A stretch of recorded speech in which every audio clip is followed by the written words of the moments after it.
gracias porque aquí, Señor, nos has ayudado, Señor, y nos has permitido, Señor, llegar aquí, Señor, con bien.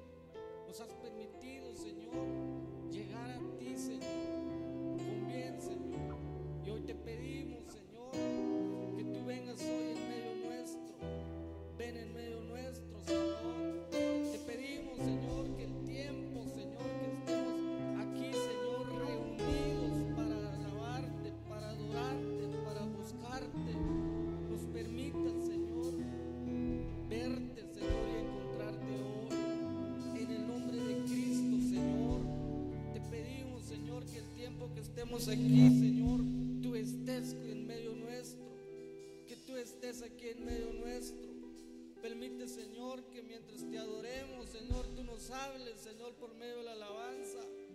Permite, Señor, que tú nos hables hoy, Señor, por medio de profecías, Señor, en el nombre de Cristo. Permite, Señor, que nos hables, Señor, por medio de tu palabra.